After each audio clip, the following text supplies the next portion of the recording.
Hey everybody, and welcome back to another episode of Truth Be Told. Today's topic is going to be covering our favorite topic, mental health. I'm going to give you guys an update of what kind of has been going on in my life. It's been about, I want to say, 3 months since I last talked about it, and a lot has happened since then. And what really prompted me to want to talk about this again are some recent current events. As I'm sure a lot of you know, we had an athlete recently pull out of the Olympics, Simone Biles. So she has been a topic of conversation for several reasons, and it's been very interesting to me to kind of see the back and forth between both sides because I can relate to both sides. I was an athlete growing up. I ran track in middle school and high school. I received a full scholarship to run track. So I kind of, granted, that is nothing compared to the Olympics. I'm not comparing myself to Olympian at all. I can only imagine the stresses and pressure that they have to go through. But I feel for her. Like, I get it. I totally get it. Like, I get the whole mentality where you're not a quitter. You push through it. You suck it up. You're a part of a team. There's so many people who want to be in your position. There's some people who be wanting to do what you do, or some people who wish they could have the natural abilities that you have. Like, I get it. I get that. But then I also get the other side. I also get the mental health side of it. I mean, she straight up, first of all, for those that don't know what happened, she pulled out of the team event. She had a bad event prior to that on the vault, I believe. She didn't land, or she didn't stick to one of her landings or whatever. And she decided to pull out of the team event. At first they came out and said it was an injury, an actual medical injury. And they came out and said, no, it's actually, her mental health. Or she came out of the press conferences and gave more clarification on what she was feeling and thinking and whatnot. And she straight up said, she said, there's just so much pressure on me right now to be the best. I just don't mentally have it in me. She's like, and I do not want to cost the team gold. Now, granted, her pulling out did cost the team gold, but not in a sense to where it was directly, she didn't fuck up. And that's what she didn't want to do. She didn't want to fuck up on her team and mess up the entire event for them. She's like, I need a few days to compress. I need to get my mind right. I need to get it together. She received a lot of praise, more praise than she thought she was going to get, because she realized that she made a move. That was a big move. People didn't just see her as just this gymnast anymore. They saw her as standing up for a bigger cause, which is your own mental health. We just received news that she is actually going to compete in the last event, which is the beam, if I'm not mistaken, correct me if I'm wrong, but she's going to go ahead and do that. And she is getting a lot of shit for that as well. I'm reading back and forth. I'm reading all the comments, and they're like, oh, okay, so now she's better. Now, like, she's fine. Her mental health wasn't okay last week, but it's okay this week. Like, mental health's a back and forth thing. And I'm reading these comments. I'm like, yeah. What do you think mental health is? You think that it's gray, it's black and white? Like, do you think that you're not doing okay and there's a button and there's a little pill you can take, then all of a sudden you will be okay? No, your mental health is a daily struggle. It is something you battle on a daily basis, just like your physical body, right? Your physical body, some days you feel fucking great. Some days that you're ready to go, you can bench this much weight, you can run this far, you can take on this amount of workload, and then there's some days you can't. Okay, that's the same thing with your mental health. There's some days I feel like I can take on the fucking world with a smile on my face. And there's some days I don't even want to get out of bed. And that's normal. And that's okay. And what blows my mind is she said it. She specifically said, hey, I need a few days. I need to decompress. I need to focus on me. And she did. And now it's kind of like she's recharged. She's ready to go. She's ready to compete. And she's getting a lot of shit like, oh, now she wants to compete in the one medal she hasn't won yet, and all these other conspiracy theories. And you know what? You could be right. It could be true. We'll never know. Or the girl could just be fucking suffering mentally. The pressure she has on the weight of her shoulders to be the best people expecting her to be the best. If she would have messed up, she would have gotten so much scrutiny of it. She would have let so many people down. That's a lot. That is a lot. A lot. So I don't blame her whatsoever, but it's just been interesting for me to kind of sit back and read all these different articles and read all these people's, takes on it and what they think and what they believe. And I think we just have such a twisted sense of what mental health really is, or we have an idea of what it should be, and it's completely off. People are talking about, we live in a weak generation. We're raising a generation of weak-minded people. And it's like, no, dude, we live in a generation that cares about winning, that cares about moving forward, that cares about money, that cares about being the best. That's the generation that we live in. They're forgetting the bigger picture. And it's that we're forgetting about the journey and enjoying. There's one athlete, and I don't know who said it, and I was trying to look it up, and I could not find it for the life of me. But there was one athlete who was asked, and maybe it was Simone Biles, I don't know. There's one athlete who was asked, like, what was your favorite part of this entire journey? And they said, my time off. That blows your mind, and the time off outside of practicing and outside of competing, their favorite time was away from it, because that's the amount of pressure these athletes are getting. So to give you a little update of what's going on in my life, July was a really tough month for me. Let's talk about Instagram. So I ran into a girl who I do know on a personal level. I mean, I met her about a year back, and we don't hang out or anything. She's an acquaintance of mine. She follows me on Instagram, and she says, how are you? I was like, I'm doing okay. And she's like, wow, you look like you're killing it on Instagram. She's like, you look like you're a boss, or you're a beast, or whatever. And I said, really? And I was like, thank you. I mean, for me, that's great. Cool. I like hearing those kind of things, but it got me thinking, like, wow, like, people really have this perception of me on Instagram. I give off this perception of me on Instagram and social media. Like, they really don't know what's really going on. And I thought about it I've been thinking about it since then, and thinking about all the things that I post and all the things that I do and say on Instagram and the image that I put out there.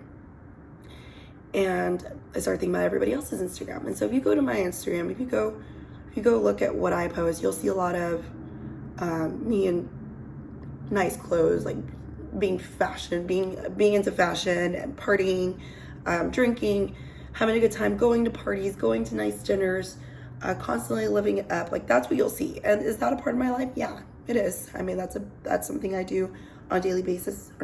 But I post what I want you to see. If I didn't put out there, if I didn't put it on my podcast, if I didn't post stories about my mom on social media, nobody would know that my mom is suffering from cancer. Nobody would have any idea of that. And it's like, people get so wrapped up on what's on social media, and they get so wrapped up on the life people are living on social media and comparing their own lives to it. Like, social media is a highlight reel of the highs of life. People don't post the bad things they're going through. People don't post the debt that they're in, the trauma they've experienced, how they fucked up at work, how they're not doing okay. Like, people don't post that. You post the fun stuff. You post what people want to see. And I don't care who you are. I don't care how lavish their life looks on social media. Everybody suffers mentally from something at some point in their life. Everyone does. This is why you've got these people, these celebrities that are committing suicide. And it's like, wow, they seem like Robin Williams, Heath Ledger. He always had a smile on his face. Robin Williams did. His life journey, what he did for his entire life was making people laugh. And he took his own life. So it's just, I can't stress enough how not to focus on what people post on social media, and do not compare your life to that at all. You have no idea what they're really going through. And I'm guilty of it, of course. Like, I do. I mean, I'm going to continue to post what I want to post. I'm going to show you what I want you to see. You're going to see what I put out there, which is going to be the good shit, the fun shit. You know, like, a good example was in the month of July, about 2 weeks ago, I called in to work for a week straight because my mom wasn't doing so well. When I say work, it was a Virgin Hotel, which is, again, the bottle service gig I have on the side. I called in to work for a week straight, and I felt bad about it, but also when it comes between work and my mom, I'm going to choose my mom. So I had heard that there were a couple girls that were talking about the fact that I took off, and they had a few things to say about it. We'll bring this up into two things. One, they were criticizing me because that week that I was in San Antonio, I really didn't post much about my mom. I posted me partying with my friends on a Saturday with some old high school friends I met up with. I haven't seen them in like a year. We went up, we had drinks, it was a good time. And then I posted like me the next day, my little sister and I had gone to like this really cool food truck. Anywho, it looked like it was a cool weekend, basically, is what I posted. And so from what I heard, they were kind of like, oh, she wants to call in for a week, but she's over here partying and drinking. And, oh, but she's really sad about her mom though, right? Initially, I was angry. I did get mad about it, but then I thought about it, and I took a step back, and I was like, let me not react emotionally on this. Let me think. Okay, from an outside perspective, all right. If I thought somebody was sick or grieving or whatever, and all they were posting was having fun, I would assume, okay, you know what, they're not as bad as they're making it seem like they are. They're totally fine. So, which why I want to reel back to the whole Instagram versus reality thing. That weekend, I did go out with my friends. I did have a good time, and I did post that, and that's what you saw. What you didn't see was me in the hospital with my mom. Was me crying in her lap because the doctor had come in and said that her brain had shifted, and that if she didn't have emergency surgery, she was going to die. What you didn't see was my sister and I going to a restaurant and my baby sister crying all over her breakfast because we are coming to the harsh reality that my mom is losing this battle. You didn't see that. I didn't post that. You don't want to see that. That's not entertaining. Nobody wants to see that. You want to see me arm chugging. You want to see me partying. You want to see the hottest outfit that I have. That's entertaining. That's what Instagram is. It's not reality. Stop focusing on what other people are posting. Enjoy it. Use it for your entertainment. Do it. Stop using it as a tool of where you feel like your life needs to be or where it should be, because you have no idea. No idea. None of us do. It's so funny. I was procrastinating recording this episode. I was supposed to record it last week, but every time I do, I get emotional. So I was dreading recording this, but it's been on my mind, so I knew I wanted to talk about it. I needed to talk about it. And back to what we're saying. So there's so many more things I could say about Instagram, and my friends always joke with me like, "Oh, you're an Instagram model or you're an influencer, and that's what you care about." And no, I mean, yes and no. Do I care about what I post? Yeah. I do the photos. If we go to brunch, I'll be the one in the corner taking pictures with my friends. Like I'm 100% that girl. But I use my Instagram as a tool to, if in a perfect world, if you could tell me what do you want to use your Instagram for, I would tell you I'm using it to maintain a platform of a lot of followers to eventually monetize off of it. That is the end goal for me. For me, I want to make money. I want to make money off Instagram. So if it means I've got to, post certain things to get more followers, to get more engagement, like I'm going to do it.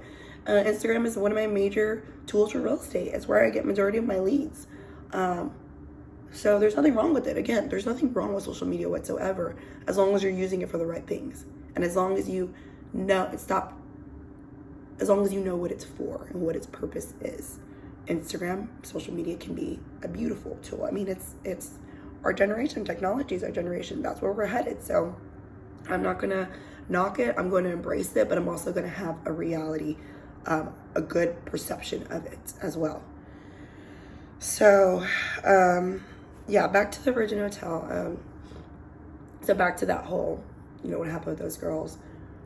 I thought about it more, and I was like, all right, so I put it off on Instagram that I was having a good time that weekend. Okay, I could see how that would be an issue.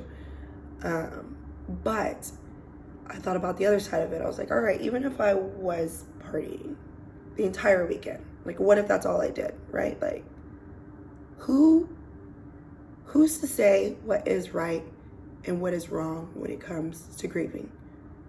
I don't know when it comes to dealing with something tough. Like, I don't think there's a right and wrong way. Like, I don't think there's a black and white way. Is there a healthy and an unhealthy way? Yeah. I mean, physically, for your body, yes, I can see that. But who are you to tell me how I'm supposed to feel and how I'm supposed to act? Everybody experiences grief differently. Everybody feels grief differently.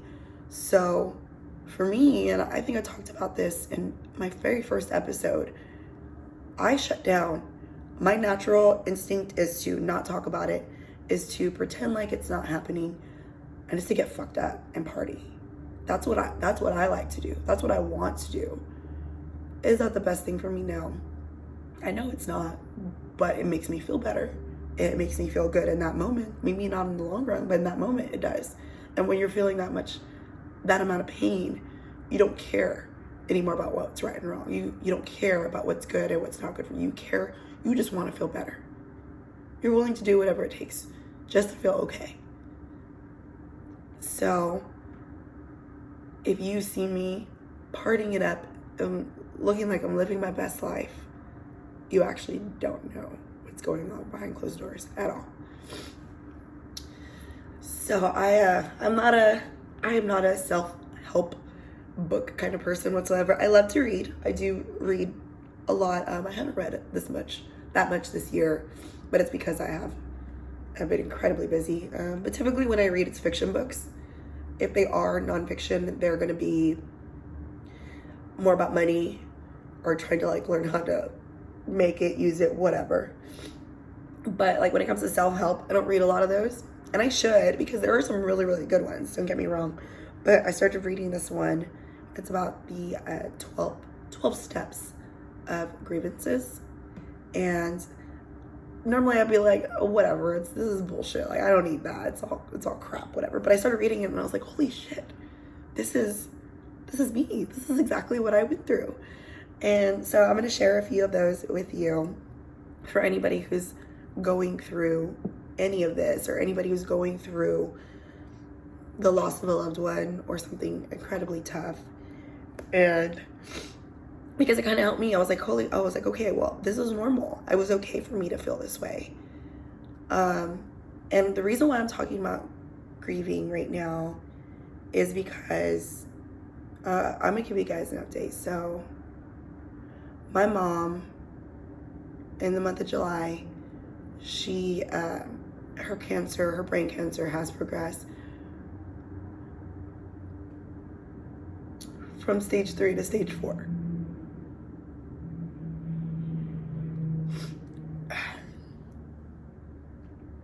People keep asking me, are you okay? Is your mom okay? How are you doing? And it's such a loaded question, because how do you answer that honestly, And I know a lot of these people are asking out of courtesy. I would do that if I saw somebody who was struggling with something and they're posting about it on social media. First question I'd ask when I saw them is, how are you? But we don't really expect them to give us an honest answer. When somebody asks me about my mom and asks me how I am, I say, she's doing okay. She's doing all right. Yeah, I'm okay. How do you say, when somebody asks you, are you okay? How do you say, no, I'm not okay? My mother is dying. I am not okay. You can't say that. That's some heavy shit. And can you imagine, there's some friends who truly want to know the answer to that question. But it's so emotionally exhausting for me to constantly feel this. Like, me talking to you guys right now is a lot. And I'm going to be so tired after this episode. So could you imagine if I did this every day? I can't. And I do by myself. I like to be surrounded by a lot of people because it gets my mind off of things. Being stuck alone in my own thoughts tends to break me down a little bit. You know, I'm a big daydreamer. I always have been. I don't know why, ever since I was a kid. So my thoughts are sometimes entertaining. I'll take a story and just like run with it in my own head. But they can also be very dark as well. So sometimes being left in my own thoughts is a good thing, and sometimes it's a really bad thing. So if I'm always around people, if you always see me around people, it's probably why. So yeah, that question, how are you? Are you okay? It's a tough one to answer. So I'd rather just make it very generic. And I'm fine. My mom's fine. You know, there was a question that a friend asked me that I was like, wow, it's a really good alternative question to ask. She asked me, she didn't ask me, how are you? She asked me, what can I do for you? And it struck me because I was like, wow, you know, I can actually answer this honestly. And it was my friend Farah. And I love her because she is so mature for her age. She's so young. She's only 23, but she is so mature for her age. She has gone through some traumatic shit in her life. And she's actually going to end up being a guest speaker on one of my episodes. But she is somebody who had to grow up extremely quickly. And so she didn't ask me, how are you? She asked me, what can I do for you? And I said, you know what, Farah, I need to go to San Antonio next week and I need someone to take care of my dog. Can you do that? And she said, yeah, absolutely. And she did. And it was so refreshing because it was something I could answer honestly. And it was something that if somebody couldn't do anything for me, I would be like, nothing, but thank you so much for offering. That's a simple answer to a simple question. And so I'm going to start using that. And I recommend that you guys do that as well. If you don't know, if somebody is struggling through something and you don't know, you know, how to approach them or how to be there for them, say, what can I do for you? So it was a little bit of an epiphany. I'm not good at consoling people when they're going through something traumatic. So like, I don't expect people to know what to do with me as well. Like even it's awkward for me. I don't know. Like I want to be there for you, but I don't know how. Even my little sister, you know, she's a little tough cookie. So when she was crying in the restaurant, I'm literally just sitting there watching her quiet because her and I, we don't hug each other. We don't kiss each other a lot. We don't embrace each other. That's just not how we were raised with one another. It's so funny because we actually hated each other growing up. I was a popular homecoming fucking party girl in high school, and she was this little emo chick that wore a bunch of black. And so but let me tell you, she has attitude and she is stubborn as hell. Oh my god, that girl's got a temper on her too. So her and I would get into fist fights, like literal fist fights in high school, and we didn't start getting along until our late 20s. And I will say that my mom getting sick has actually brought us a lot closer together as well. So it's crazy it's crazy and sad how these things, traumatic things in life, can bring you closer to your family, and they can also separate you too. You know, we're having to deal with the finance portion of my mom's medical expenses, and it's creating a little bit of a drift with my siblings and I. You think when somebody's going through something serious like this, that it'll bring everybody closer together, but then you've got the semantics, you've got the details that you have to deal with that you don't think about. You know, like my mom has always been, not morbid, I'm not going to say morbid, but has always been like, I want to prepare for my death type of person. So she bought this was years ago, like 12 years ago. She bought her casket, she bought her plot of land to get buried in, paid for the funeral expenses. She already took care of that. So we were always thought she was crazy. So, but now that these conversations are having to come up, it makes it easier for us. You know, I've seen families being torn apart. My own grandma when she passed away, my mom's mom. And I think that's why my mom did it, because she saw what happened with her mom and her siblings, and she did not want that to happen with us. But my mom's mom, the siblings fought, and there's like fucking 15 of them. So they fought about where she's been buried, bringing her back from Mexico, you know, where her body's gonna be at, like, you know, just serious decisions like that that you don't want to deal with in a trying time like this, but kind of have to. So my mom made it easy for us by just purchasing everything on her own. So now it's just a matter of like dealing with her medical expenses and all that crap. So anywho, I got a little sidetracked. Back to the grievances and the steps that I read about. So I want to say I'm not going to talk about all 12 steps. I'm going to talk about the ones that I resonated with the most. I want to be honest with you guys. I feel like after reading through the steps, I feel like I've been experiencing the steps ever since my mom was in a coma, which for those who haven't heard the first episode, before my mom was diagnosed with stage 3 cancer, she was in a coma for 3 months because of COVID. And that woman still fucking woke up, which blows my goddamn mind. Anywho, so I think I started grieving for her back when that happened. So our first step is denial and shock.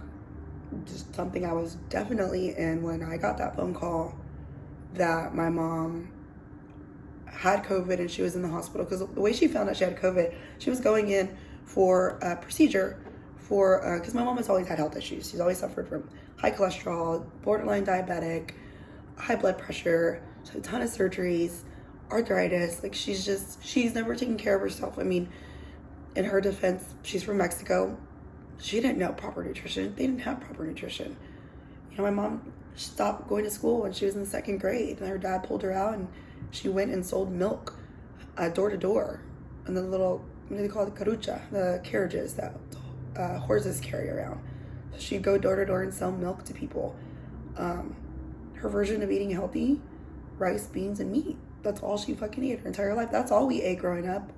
When we saw vegetables, we either had a salad drenched in Thousand Island dressing, or we had those frozen little vegetable packs that she would microwave that were drenched in butter. So my mom has never been healthy because she hasn't known how to. So she was going in for a heart procedure, and that's when they found out she had COVID. And so they sent her home, but then her breathing got bad. They brought her back, and within she dropped within like 24 hours. She was fine to, hey, your mom is on a ventilator and we have to put her under because her oxygen levels aren't where they need to be. And we were shocked. I was shocked because I had gone from talking to her the day before to all of a sudden she was under, and it was a trying time for me, you know, from the shock and the denial that she wasn't going to be okay. Like I refused to accept that she wouldn't be okay. I was like, she's going to wake up. She's going to be fine. Every day, how's mom doing? What's that date? What's that day? We had a group chat with my sisters. Anything new? Anything different? Every single day. But during that time, I fell into my own bout of depression, which is the next step in the grieving process. And I talked about it a lot in episode 1. I mean, yeah, it was pretty bad because while I still didn't want to accept what was happening to my mom, it was slowly like seeping in. I started getting health problems, which is the next step. Lack of sleep. I wasn't sleeping at all. I was tossing and turning, waking up 20 times in a night. Started drinking a lot. Stopped working out. Stopped caring about my health. I think I gained like 10 pounds during that time because I stopped eating healthy. I just started ordering Uber Eats and DoorDash and constantly just eating fucking shit and eating garbage. And I started getting a lot of panic attacks.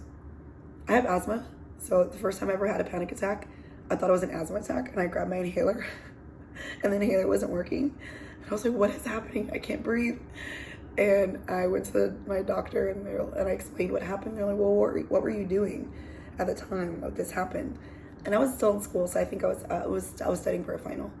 And I was breathing so hard, and the harder I tried to breathe, the more my airway was closing up, and the more I felt like I was dizzy and I was going to pass out. And then my doctor was like, no, that is actually a panic attack. You're having anxiety. And I was like, oh. So they prescribed medication, which I don't take. I'm so scared. I'm so scared of taking medication when it comes to stuff like that. And I need to stop. I need to stop being one of those people. I guess I just saw my dad and all the medication that he's taken, and it's just frightening to me. So for me, I'm like, I can fight through it. I'll be okay. And in reality, that's not the mentality I should be having. But so I started getting a lot of panic attacks, started recognizing they were panic attacks. And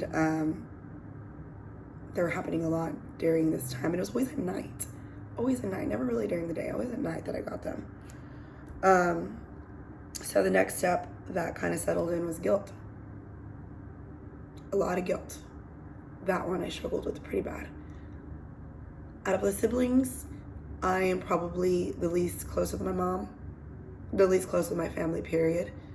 When I turned 18, I always knew I wanted to get the hell out of San Antonio. I always knew I wanted to get away from there. I don't know why. I never had the desire to stay in the neighborhood we grew up in, which a lot of my friends that are still in San Antonio do. And there's nothing wrong with that at all, whatsoever. Some of them work in the same school district that we grew up in. Some of them live in the same neighborhood, in the same area that we grew up in. And there's, like I said, nothing wrong with that at all. But for me, I always wanted to get the fuck out. And so I did. And so there's plenty of times where I wouldn't go home for the holidays, miss Thanksgiving. I'd be on vacation instead, be with my friends instead, wouldn't go home for any of the birthdays, wouldn't pick up my mom's phone call. All of that weighed on me so heavily. And I felt like such a fucking bad daughter. And I just thought, man, all the times I could have spent with her, and now it's being taken away. So that was tough to swallow during that time. I kept replaying all the things I would have done differently, how I could have been a better daughter.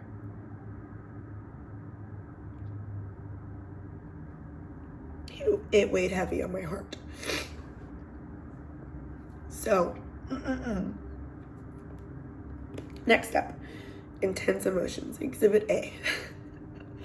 There was days I had really big, it was kind of like bipolar disorder. You have intense highs and intense lows.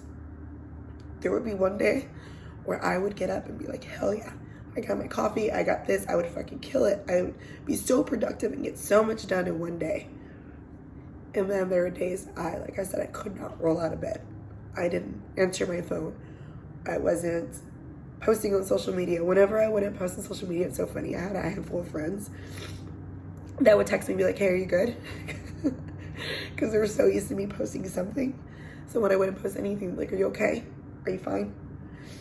The next step is lack of direction and purpose. Like I said, I'm a big daydreamer, which kind of helps in the creative side of, especially when it comes to like podcasts and stories. And I used to write a lot of fictional stories when I was younger. I wrote, like I said, I wrote competitively for UIL, and it was always fiction stories is what I excelled at. So making up a story, embellishing it, turning it, doing plot twists in it, like that was, if I could do one thing for the rest of my life, if I had all the money in the world that I wanted, I would write a book. I would be a writer. So that is on my bucket list for sure. So I daydream a lot, but it was coming to a point where my daydreaming was not allowing me to complete my normal tasks in life and not allowing me to do my everyday things. I wasn't able to finish anything at all. I would start a task and then leave it and then start another task, leave it and start another task. So I'd have like these 10 tasks going on and have no production to show for it whatsoever. Then I stopped, the lack of purpose, I started having thoughts like, what is the point about this? What is the purpose of this? Like, what are we doing this for? Okay, we're making money for what? To buy this for what? Who cares? You want to be the successful in life for what? We're all gonna die. We're all gonna end up somewhere. And those are kind of scary thoughts. Those are like the beginning for me. In my opinion, when people stop finding a lack of purpose in life, that's when you stop caring about life. And that's when you, and I feel like that's down the road heading towards why suicides happen. If you don't find a purpose for you, if you don't find a reason for living, that's a scary place to be. It is. Luckily, I was able to pull myself out of that, and hope settled in. And when I'm talking about these steps, this wasn't just going on when I was in COVID. Like, she woke up and I was okay, but then when I found out she had cancer, instead of starting the grieving process over, it's kind of like I jumped in where I left off. It was the weirdest thing. It's like I already went through the denial, the depression, the health, like all that. I had already gone through all that. So when I jumped in at the step of still intense emotions, the ups and downs, but I jumped in at this next step, which is anger. I was angry. I was really fucking angry. And I found myself, and I know this is not fair, and I know this is not right, but I found myself having a very short temper with friends who were bitching and upset about the smallest things, which to me, they're the smallest things. So what I need to understand, and what I do understand, but what I struggle with is I started comparing my mom and what she was going through to what others were going through. So in my head, I was getting really pissed off about, oh, I'm sorry that your fucking day is ruined because you got a flat tire. Oh, my mom is dying from fucking cancer. Like, that was a mentality I was having. And I know that's not fair because everybody's own mental struggles, you are entitled to those mental struggles. Everybody has a right for what they're going through, for it to be a big deal in their head. I know that. But it was really hard for me to accept that. It was really hard for me to listen to friends' problems when I'm like, these aren't fucking problems at all. Like, get over it. You have control over this. And you do ultimately. Like, my mom doesn't have a control over her cancer. She doesn't. I wish she fucking did. I wish we all did, but she doesn't. So it gave me a new understanding that you can't control what happens to you. You can't control what other people do to you. You cannot control that. What you can control is how you react to it. You can't control your next moves. You can't control how you decide to make the rest of your day, how you perceive it. Those are things you can control. So I'm finding myself, like, the smallest things aren't bothering me as much anymore. You know, I had such a temper. I had a bad temper too, and I would pop off at little things would piss me off, and this guy would piss me off, or the person this dude would piss me off. And it's almost like, now it's a little bit comical. I'm like, I don't care. Like, I don't care.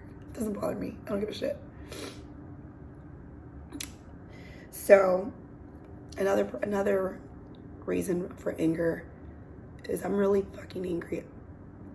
So I have a lot of family, but I don't have a lot of family. My mom has a ton of brothers and sisters, and I have a shit ton of cousins. I don't even know 3/4 of their names. My dad's side, he's got a lot of brothers and sisters as well. When we were younger, my dad decided to pull us away from the entire family because for whatever reason, he thought they were toxic. He wanted us to live a different life. He wanted us to be raised a different way. And it was one of those, like, catch-22 things. Like, it was bad and it was good. Like, it was bad because I deserved a right to have a relationship with my family if I wanted to. But it was good because I look at my cousins and I look at the life that they lead, and it is very different from the life I led. And I think if my dad hadn't pulled us away from that, I don't know where I would be today. I don't know the kind of mentality I would have. I don't know. So I do thank him for that. But because of that, the only family I have is my immediate, which is my sister. My sister is my little brother, and my parents. And recently my aunt has been trying to reach out to me, which I probably rekindling that relationship. But anywho, so my mom, I don't really talk to my dad much. We don't have much of a relationship for a lot of reasons. I would at least check up on him and see how he's doing, and I just haven't in a while, and I'm fucking angry at him. I'm angry at him because he was with my mother.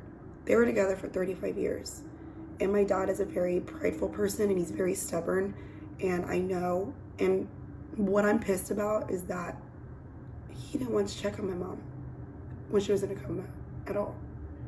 He let his own pride, he let his own stubbornness get in the way. And I know it's because she found someone else. I know it's because she's with my stepdad.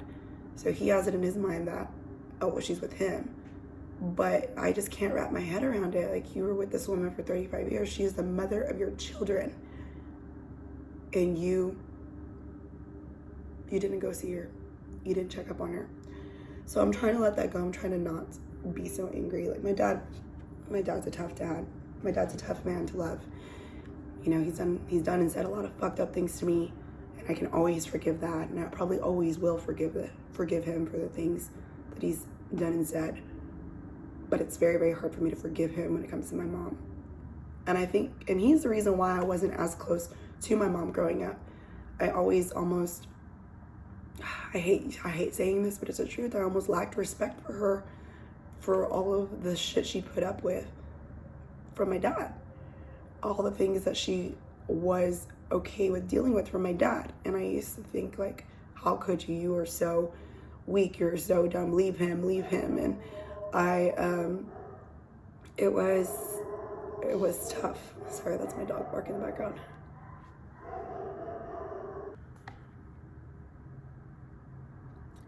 I didn't start getting close to my mother until my late 20s, really. And even more so now that this has happened to her. This is probably the closest that I've ever been.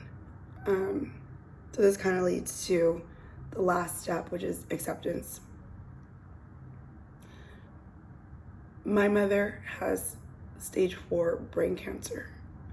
The odds of her going into any kind of remission is less than 2%. I've accepted that. I am still working towards being okay with it. But it's so weird because I'm going through this grieving process and my mother is still alive. She's still here with me and she's still talking normal. She still can do regular things. So it's wild because I don't want to say I'm blessed, but I kind of feel like I am, because a lot of people get their parents taken away from them all of a sudden. They don't get a chance to say the last few things that they want to say, and I do. And I'm so lucky for that. You know, my mom and I are getting a lot of closure on things and being able to say a lot of things that we probably wouldn't have said had we not known, you know, about her cancer. But we were sitting in a nail salon and I look over and she's crying. I was like, Mom, what's wrong?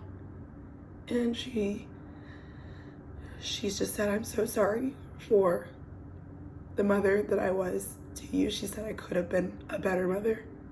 She said there are a lot of things that I should have done differently, and I would have. And she brought up some specific things that I never even knew she was sorry for. I never even knew that she thought twice about. My mother was a typical Mexican woman that stood by her man's side and defended him no matter what. So I never knew she felt sorry for these things. So we're over here fucking crying in the middle of a nail salon, and the poor Asian guy keeps grabbing my hand because I keep moving it. But it was such a beautiful moment because I got closure that I didn't even know I needed. And now when we talk, we always ended up with I love you so much. I love you for the rest of my life. And I think I think she's accepted it too. That doesn't mean she's not fighting. She is. And that doesn't mean I've given up hope that she's not going to be okay. I haven't. I just think I am mentally preparing myself for the worst. And it's weird because I'm a spiritual person. So when I say that, I mean religion-wise. I was born and raised Catholic. When I was a teenager, like 18, 19, I converted to Christianity. I was saved. I went to like even a church retreat. I read the Bible a lot. I was trying to practice and live a good life, or a life that followed these rules. There's always something in me that didn't truly 100% believe what I was reading. I didn't truly believe what I was practicing, and it took me into my mid-20s to finally accept that, okay, I don't think we die and that's it, but I also don't believe in a set rule of practices, and I don't believe that there's one book that it tells you how you should live your life and that's what's right and that's what's wrong. Like I don't have the faith. I don't have that in me.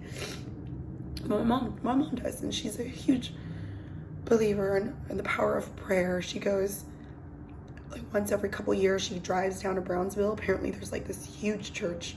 She took me there once when I was young, but she drives 5.5 hours to this church to go light candles, get on her knees and pray. And so she asked me the other day, she said, "Can you pray for me?" And I don't pray. I haven't prayed in 10 years. And so I said, you know what? Okay. So I'm in my room. I get on my hands and knees and I start praying. And I almost felt like a phony because here I am praying when I finally need something. But I tried to be as honest as I could while I was praying. And I said, don't know who I'm praying to. I don't know what I'm praying to. Don't know if you're gonna hear me. And I'm a stranger, I know that. I'm not praying to you today to cure my mom. I'm not praying you today to put her in remission. That's not what I'm praying for. I'm not praying for me, because if it were up to me, I would want her here. I would want her alive. I'd want her healthy. I'm not praying for that. So I'm praying for her. I'm praying that no matter how the circumstances and no matter what the situation is, I'm praying that you please just take away her pain and suffering. Watching her suffer, watching her in pain, just please just take away that. If you don't do it for me, do it for her. She believes in you, do it for her.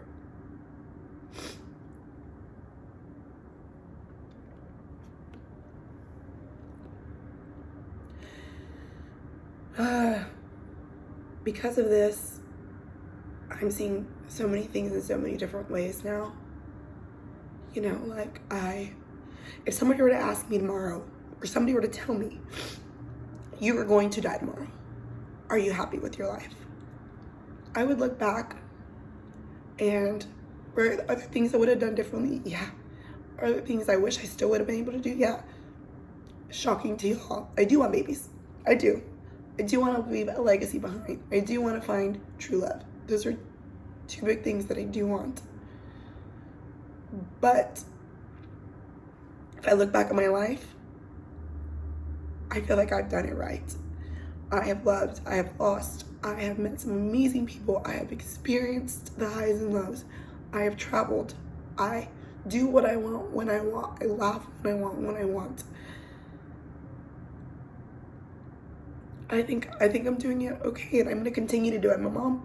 What's happening with my mom has made me realize that it's not about this end goal that we're all trying to reach. It's not about this, okay, I gotta reach this much money. Okay, I gotta reach, I gotta get this house. I gotta get this wife. I gotta get these kids. It's not about that. It's about the fucking journey. It's about the journey to that. Enjoy the journey to that, because you never know when it's gonna be taken away from you. So all this pain, all this suffering that we're going through right now, there's almost like a beauty behind it. It's almost fucking beautiful, because I'm seeing and learning things about myself and about others that I would have never experienced otherwise. So when people ask me, are you okay? No, I'm not, but I will be. I will be okay. And it's that light at the end of the tunnel. It's that small glimpse of light, the small shining, that little diamond and coal that I'm looking towards and focusing on. So I will be okay. So again, this is me behind closed doors. So what you see on social media, what you see me, the positivity, the smiles that I put out there, it's only part of it. I mean, it's not what I'm really going through. It's not what a lot of people are really going through. So mental health is a daily struggle. It's not something you can turn off and on. It's not something you can push a button and it's fixed.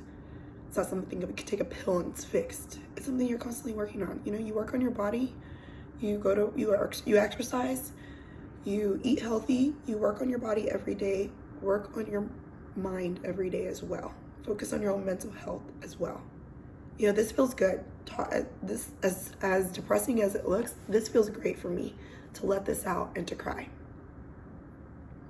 I feel like a small little weight has just lifted off my shoulders, and I should do it more often, but this is tough. This is tough for me to do, but I'm glad that I am. So for any of you guys out there going through anything, just know that it's normal, and don't forget your lack of purpose, or don't forget your purpose. Don't forget what direction you want to head in. Try not to lose sight of that.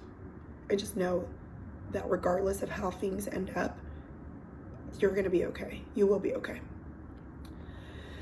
All right, guys. Well, it was a little bit of a turn from what I typically post on my podcast episodes, but like I said, Sex and the City meets therapy. This is the therapy. And this is a real part of my life. So thank you guys for tuning in. If you can, go subscribe and rate and review on Apple Podcasts. Go subscribe on Spotify. Go subscribe on YouTube. Follow me on Instagram, Priscilla DLR, or go follow the podcast Instagram at The Truth Be Told. Follow me and I will follow back. One last thing I wanted to mention, I am going to be starting a Gofundme for my mother. Medical expenses, cancer is expensive. As much as insurance covers, it doesn't, and she is needing some home health care. My siblings and I have pitched in what we can, and at this point, I'm putting my pride aside and humbly ask for any type of donation for her. All the proceeds will go to her.